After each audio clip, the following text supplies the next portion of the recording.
اللہ تبارک و تعالیٰ کا سب سے پہلے شکر ادا کرتا ہوں کہ اس نے ہم سب کو ایک چھت کے نیچے دین کے اہم مسائل پر متفقہ موقف پیش کرنے کا ایک بار پھر موقع عطا فرمایا۔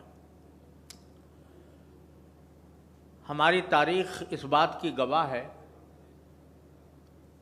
کہ جب کبھی ہمارے مختلف مکاتب فکر کی طرف سے اور دینی جماعتوں اور تنظیموں کی طرف سے کوئی متفقہ موقف پیش کیا گیا، اللہ تعالیٰ کے فضل و کرم سے اس کو قبولیت عامہ حاصل ہوئی۔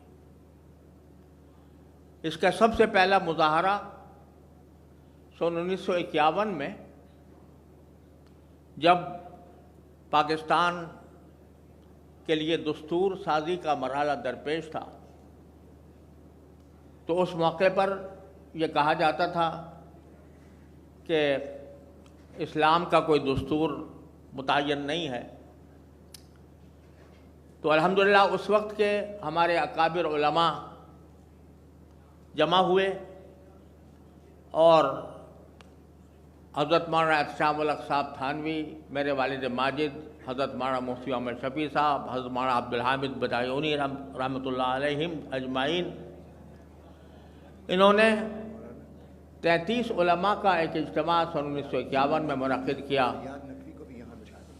اور 22 نکاتی دستور کے بنیادی مسائل اس میں طے کیے گئے، اور وہ آج تک ہمارے لیے مشعل راہ بنے ہوئے ہیں، اور آئندہ کے دستور سازی میں ان کا بڑا اہم کردار تھا۔ پھر جب دستور کی کچھ بنیادی باتیں حکومت کی طرف سے آئیں تو ایک بار پھر 33 علماء کرام کا اجتماع اسی طرح منعقد ہوا، اور اس میں زیر نظر دستور کے اوپر تبصرہ پیش کیا گیا، متفقہ تبصرہ پیش کیا گیا۔ اللہ نے اس کو بھی قبولیت عطا فرمائی، اور سن 1954 کے دستور میں وہ علماء کرام کی سفارشات کو شامل کیا گیا۔ سن 1973 میں جب دستور بننے کا مرحلہ آیا تو اس وقت بھی الحمدللہ تمام دینی حلقے، تمام مکاتب فکر کے حضرات علماء اور دینی تنظیمیں، حضرت مولانا مفتی محمود صاحب رحمۃ اللہ علیہ، حضرت مولانا شاہ احمد نورانی صاحب رحمۃ اللہ علیہ، اور دوسرے علماء کرام نے متفقہ طور پر دستور کے بارے میں ایک موقف اختیار کیا، اور اس کے نتیجے میں سن 1973 کا دستور منظور ہوا۔ بہرحال ضرورت اس بات کی ہمیشہ محسوس ہوتی ہے کہ جب بھی کوئی مسئلہ امت کو پیش آئے تو اگر تمام مکاتب فکر اور دینی تنظیمیں متفق ہو کر اس کے بارے میں کوئی موقف پیش کریں تو امت کو بھی یہ اطمینان حاصل ہوتا ہے، قوم کو بھی اطمینان حاصل ہوتا ہے کہ ہمارے رہنما الحمدللہ ایک موقف پر متفق ہیں۔ اور یہ ایک حقیقت ہے کہ ہزار اختلافات کا ڈھنڈورا پیٹا جائے، لیکن جو ملک کے بنیادی معاشی اور معاشرتی اور دینی مسائل ہیں، ان میں الحمدللہ تمام مکاتب فکر میں سے کسی کا اختلاف نہیں ہے۔ اسی کے لیے آج کا یہ اجتماع ان چند مسائل سے متعلق غور و فکر اور اس کے بارے میں متحدہ موقف اختیار کرنے کے لیے آپ حضرات کو اس میں زحمت دی گئی ہے۔ اس میں آپ اس وقت ہمارے سامنے کچھ مسائل تو ہم نے دعوت نامے میں ایجنڈے کے طور پر ذکر کر دیے تھے، لیکن جیسا اس میں بھی کہا گیا تھا کہ باہمی مشورے سے اس میں کچھ اضافہ ہو سکتا ہے، تو ایک بات جو سب کے نزدیک متفق علیہ ہے، جس میں کسی کا اختلاف بظاہر نہیں ہے، کہ سن 1973 کے آئین میں اسلام کو سرکاری مذہب قرار دیا گیا اور ساتھ ہی اس کی دفعہ 227 میں یہ قرار دیا گیا کہ ملک میں تمام قوانین کو اسلام کے سانچے میں ڈھالا جائے گا اور کوئی قانون قرآن و سنت کے خلاف نہیں بنایا جائے گا۔ اس غرض کے لیے اسلامی نظریاتی کونسل کی تشکیل کی گئی اور وہ سال سے محنت کرنے کے بعد اس کی سفارشات قوانین کی تبدیلی کے سلسلے میں الماریوں میں پڑی ہوئی ہیں اور دستور کے مطابق ان کو پارلیمنٹ میں پیش ہونا تھا، وہ پیش نہیں ہوئی۔ تو ایک تجویز یہ ہے کہ ہمارے اس اجتماع سے اس بات کا مطالبہ کیا جائے کہ ان سفارشات کو پارلیمنٹ میں پیش کیا جائے اور ان کے مطابق قانون سازی کی جائے۔ یہ بات بھی آپ حضرات جانتے ہیں کہ وفاقی شرعی عدالت اور سپریم کورٹ کی شریعت اپیلیٹ بینچ اس کام کے لیے قائم کی گئی تھی کہ ہر شہری کو یہ بنیادی حق دیا گیا تھا کہ رائج شدہ قوانین میں جو قانون قرآن و سنت کے خلاف ہو اس کو ان عدالتوں میں چیلنج کیا جا سکتا، اور دستور میں یہ بات درج ہے کہ وفاقی شرعی عدالت کے اندر 3 علماء جج ہوں گے، لیکن سال سے یہ دستوری تقاضا یہ سرد خانے میں پڑا ہوا ہے اور علماء کرام علماء کرام میں کہ ججوں کا کوئی تقرر اس دوران سال سے نہیں ہوا، اور اسی کا نتیجہ ہے کہ اس میں جو درخواستیں یا اپیلیں آنی چاہیے تھیں وہ اس وجہ سے مؤخر ہیں کہ علماء ججوں کا ہی فقدان۔ السلام علیکم۔ وعلیکم السلام۔ اہلا وسہلا۔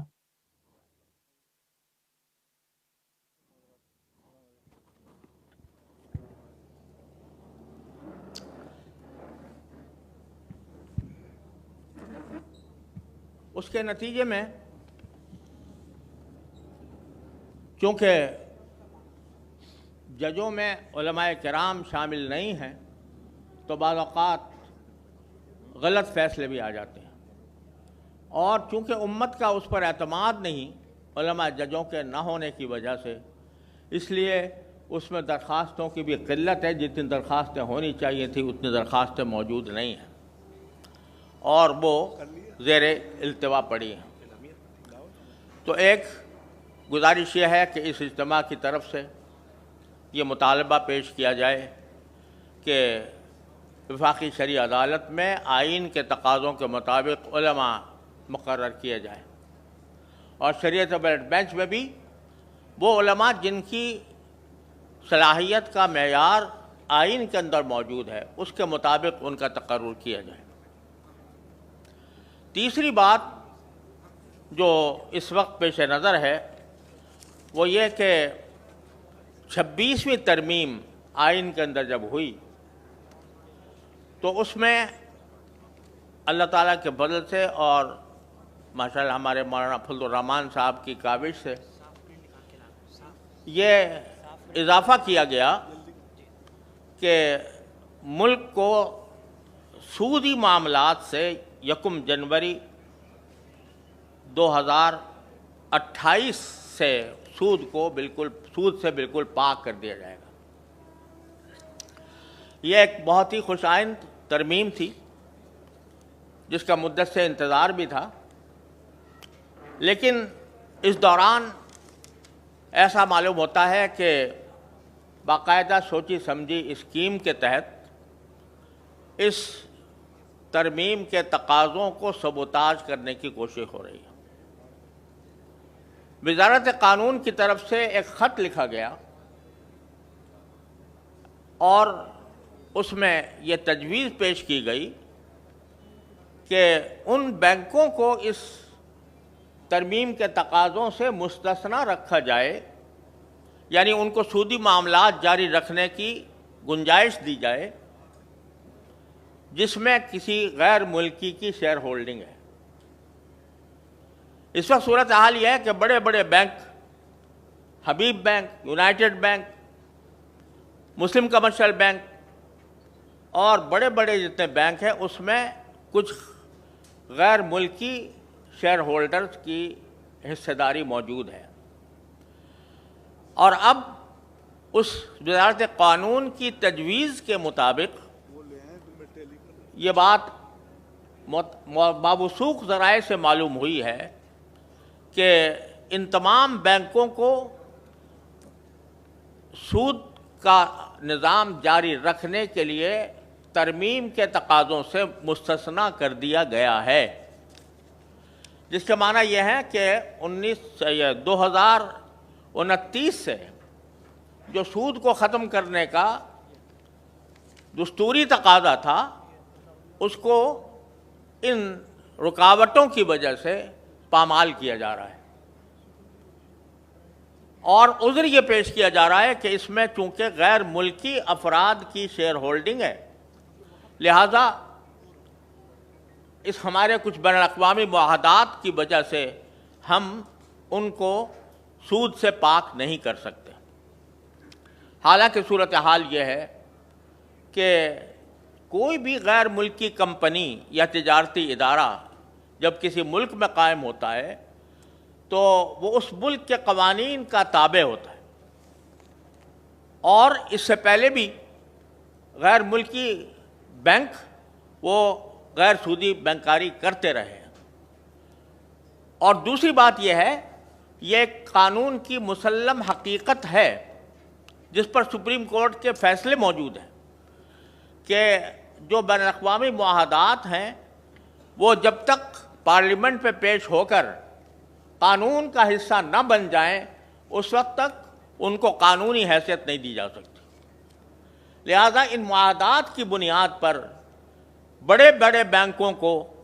سارے بڑے بڑے بینکوں کو اس ترمیم کے تقاضوں سے مستثنیٰ کرنا یہ اللہ اور اس کے رسول صلی اللہ علیہ وسلم کے ساتھ جنگ کے مرادف ہے۔ قرآن کریم نے سود نہ چھوڑنے پر جس جنگ کا اعلان کیا ہے اس کو دعوت دینے کے مرادف ہے۔ اس پر بھی آپ حضرات کو غور کرنا ہے، اس کے بارے میں کوئی مطالبہ پیش کرنا ہے۔ تیسری بات یہ کہ ابھی حال میں آئین میں 17ویں ترمیم کی گئی ہے، 27ویں ترمیم کی گئی ہے۔ اس ترمیم میں بہت سے امور متنازع ہیں، اور اس میں واقعہ یہ ہے کہ عدلیہ کی آزادی کے اوپر بھی اس سے قدغن عائد ہوتی ہے، لیکن جو سب سے زیادہ قرآن و سنت سے متصادم بات اس 27ویں ترمیم میں آئی ہے وہ یہ کہ صدر مملکت اور جو فوج کے جو اعزازی عہدے ہیں، فیلڈ مارشل، اور جو 2 نئے عہدے پیدا کیے گئے ہیں، وہ ہر قسم کی تعزیری قانون کے تحت، کسی بھی فوجداری قانون کے تحت ان کو تا حیات ان پر کوئی مقدمہ نہیں قائم ہو سکتا، اور نہ ان کے اوپر کوئی کارروائی ہو سکتی ہے۔ یہ ایک ایسا اقدام ہے جس کی کوئی نظیر کم از کم میرے علم میں دساتیر عالم میں نہیں۔ ہوتا یہ ہے کہ جو صدر مملکت کو تحفظ دیا گیا ہمارے سن 1973 کے آئین میں، وہ بھی ہمارے نظر میں قابل اعتراض تھا، اور ہمارا اعتراض قابل اعتراض ریکارڈ پر ہے۔ لیکن اس میں بھی یہ ہوتا تھا کہ اگر صدارت کے دوران کوئی تعزیری مقدمہ جاری ہو تو اس کو اس کے مدت صدارت کے دوران اس پر مقدمہ نہیں چلتا تھا، لیکن گواہیاں سب بلاک کر لی جاتی تھیں، اور اگر وہ جب وہ صدارت سے معزول ہو تو پھر اس کے اوپر مقدمہ چلایا جا سکتا تھا، اور یہی ساری دنیا میں ہوتا ہے۔ لیکن ہماری اس 27ویں ترمیم میں تا حیات اس کو استثناء دے دیا گیا ہے۔ یہ قرآن کریم کی آیات کریمہ، خلفاء راشدین کے عمل، خود نبی کریم سرور دو عالم صلی اللہ علیہ وسلم کے عمل، اور اسلامی تعلیمات اور عدل و انصاف ہر اعتبار سے یہ صورتحال انتہائی افسوسناک ہے۔ اس پر بھی آپ حضرات کو کوئی مطالبہ پیش کرنا چاہیے۔ اسی طرح ابھی کچھ عرصے پہلے ایک قانون منظور ہوا ہے جو ابھی فی الحال اسلام آباد کی حد تک نافذ ہے کہ 18 سال سے کم عمر کی شادی قابل سزا جرم ہے، اور اس میں نکاح کرنے والے کو، کرانے والے کو، یہاں تک کہ نکاح خواہ کو بھی سزا دی جائے گی اگر اس نے 18 سال سے کم عمر کے لڑکے لڑکی کی شادی کی۔ یہ ایک ایسا قانون ہے جو آپ حضرات کے سامنے ہے کہ اس کا قرآن و سنت سے کے بالکل خلاف ہے۔ اس کے بارے میں بھی کوئی متحدہ موقف اختیار کرنا ضروری ہے۔ اسی طرح آپ حضرات نے سنا ہوگا کہ ٹرانسجنڈر ایکٹ 2018 میں نافذ ہوا تھا۔ یہاں تھوڑی سی وضاحت اس لیے کر دوں کہ بعض اوقات ٹرانسجنڈر کا جو لفظ ہے اس سے بعض لوگ یہ سمجھتے ہیں کہ یہ خنثی کا مرادف ہے، حالانکہ یہ ایک نئی اصطلاح ہے جو مغرب کے لوگوں نے گھڑی ہے، اور اس کا خنثی سے کوئی تعلق نہیں ہے۔ اس کا مطلب یہ ہے کہ ہر انسان اس بات کے لیے آزاد ہے کہ وہ اپنے آپ کو مذکر سمجھے یا مؤنث سمجھے، تخلیقی اعتبار سے وہ کچھ بھی ہو، لیکن وہ اگر ایک بظاہر مذکر ہے اور وہ اپنے آپ کو یہ کہے کہ میں تو مؤنث ہوں تو اس کو یہ اختیار حاصل ہے۔ اور مغربی دنیا میں انسان کی بہت سی صنفیں بنا دی گئی ہیں جو LGBTQ کے نام سے مشہور ہیں۔ اس قانون کو 2018 میں منظور کیا گیا تھا اور وفاقی شرعی عدالت نے اس کو اسلام کے خلاف قرار دیا، لیکن حکومت نے اس کے خلاف اپیل دائر کر دی، اور وہ اپیل ابھی تک پینڈنگ ہے، سپریم کورٹ کے چیئر بینچ میں۔ البتہ یہ سننے میں آیا ہے کہ سینٹ کی کوئی کمیٹی اس کی عمدہ ترمیم پر غور کر رہی ہے، لیکن اگر ٹرانسجنڈر ایکٹ کو ہمارے اوپر مسلط کیا جاتا ہے تو اس کا مطلب یہ ہے کہ ہم جنس پرستی کا دروازہ کھول رہے ہیں۔ لہذا اس بارے میں بھی آپ سب حضرات کو ایک موقف، متحدہ موقف اختیار کرنا ہے۔ ایک بات یہ ہے کہ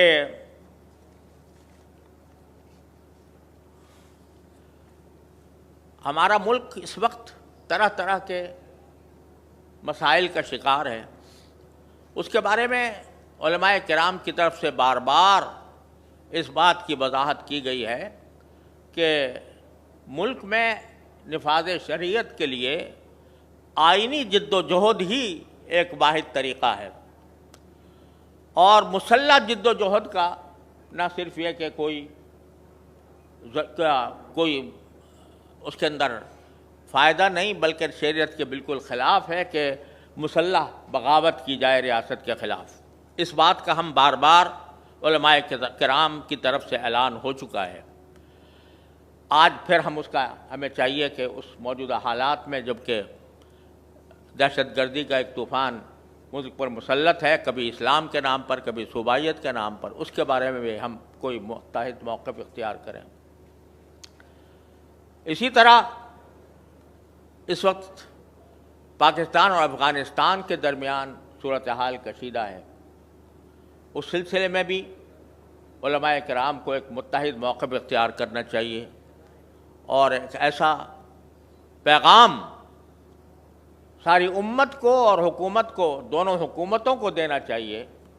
کہ جس کے نتیجے میں ہم دونوں برادر ملکوں کے درمیان ممکنہ جنگ کے خطرات کو روک سکیں۔ اسی طرح دینی مدارس کا مسئلہ بھی سال سال سے لٹکا ہوا ہے۔ ایک قانون منظور ہوا تھا جو وفاقی دارالحکومت کے لیے نافذ کیا گیا کہ مدارس کو اختیار ہوگا کہ وہ اگر چاہیں تو سوسائٹیز ایکٹ کے تحت رجسٹر کرائیں اور چاہیں تو وزارت تعلیم کے تحت. لیکن اس قانون کے منظور ہونے کے باوجود جو ایک معاہدے کی بنیاد پر منظور ہوا تھا، مدرس کے راستے میں رجسٹریشن کی راستے میں رکاوٹ پیدا کی جا رہی ہے. اس معاملے میں بھی آپ حضرات کو ایک متفقہ موقف اختیار کرنا ہے، کیونکہ مدارس کی آزادی اور خود مختاری یہ ہمارے ملک کے دینی اور دنیاوی مستقبل کے لیے ناگزیر چیز ہے. اگر دینی مدارس کو پابند کیا جائے، حکومت کے ماتحت قرار دیا جائے، تو یہاں سے حق گو علماء کا پیدا ہونا یہ ایک مشکل بن جائے گا. لہذا اس بارے میں بھی ہمیں اپنا کوئی موقف متحدہ طور پر پیش کرنا ہے. آخر میں یہ جو غزہ اور فلسطین کا مسئلہ ہے، یہ آپ سب حضرات جانتے ہیں کہ پوری امت کا مسئلہ ہے. اور اگرچہ جنگ فی الحال بظاہر رکی ہوئی ہے، لیکن اسرائیل کی طرف سے ظلم و ستم کا سلسلہ جاری ہے، اور اسلامی ملکوں سے یہ مطالبہ کیا جا رہا ہے کہ وہ اپنی فوجیں حماس کو غیر مسلح کرنے کے لیے بھیجیں. اس موقع پر بھی ہم سب کو متحد ہو کر ایک موقف اختیار کرنا چاہیے کہ ہمارے ملک کی فوجیں وہ حماس کو غیر مسلح کرنے یعنی اسرائیل کو طاقت پہنچانے کا ذریعہ نہ بنے. یہ چند موضوعات ہیں جو اس وقت آپ حضرات کے سامنے زیر غور ہیں، اور اس کے بارے میں آپ حضرات کوئی متفقہ موقف پیش کریں گے تو انشاءاللہ امت کی صحیح رہنمائی ہوگی، اور حکومت کو بھی اس بات کا پتہ چلے گا کہ ان مسائل پر علماء کرام کے درمیان، دینی تنظیموں اور جماعتوں کے درمیان کوئی اختلاف موجود نہیں ہے. اللہ تعالی ہم سب کو اپنے فضل و کرم سے اپنی رضا کی خاطر اخلاص کے ساتھ صحیح موقف اختیار کرنے کی توفیق عطا فرمائے اور اس کو قبولیت عطا فرمائے. وآخر دعوانا الحمدللہ رب العالمین.